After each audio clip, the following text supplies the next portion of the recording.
Minenwerfer is the German name for a class of short-range mortars used extensively during the First World War by the German army. The weapons were intended to be used by engineers to clear obstacles including bunkers and barbed wire that longer-range artillery would not be able to accurately target. Development. The Germans studied the siege of Port Arthur, where heavy artillery had been unable to destroy defensive structures like barbed wire and bunkers. The German military engineer Comite began working with Rheinmetall to study the problem in 1907. The solution they developed was a short-barreled rifled muzzle-loading mortar, built in 3 sizes. In 1910, the largest of these was introduced as the 25 cm Schwer Minenwerfer. Despite weighing only 955 kilograms, it had the same effect on targets as the 28 cm and 30.5 cm mortars, which weighed 10 times as much. At the outbreak of the First World War, 44 had been delivered. They were used successfully in Belgium at Liege and Namur, and against the French fortress of Maubeuge.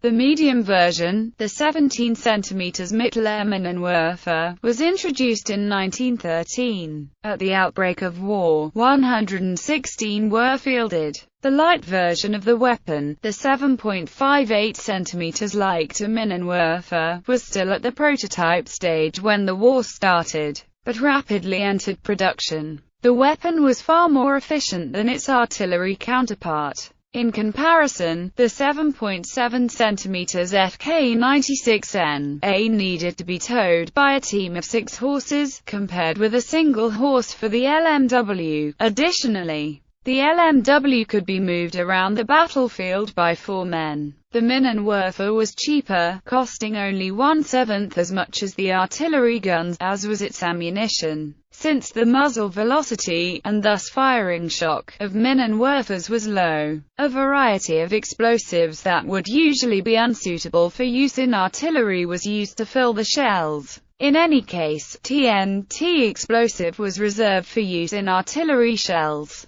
Typically, the explosives used in Minenwerfer shells were ammonium nitrate carbon explosives. However, the sensitivity of the explosives occasionally made them detonate in the tube. There were a large number of these incidents, one of which claimed the life of Karl Wahler, head designer of Rheinmetall, in 1916. These problems, however, were eventually overcome. Recognizing the numerous advantages of the Minenwerfer in trench warfare, production was stepped up and, by 1918, the numbers had increased dramatically to 1,234 heavy, 2,361 medium and 12,329 light Minenwerfer. A 38 cm caliber Schwer Minenwerfer was also developed.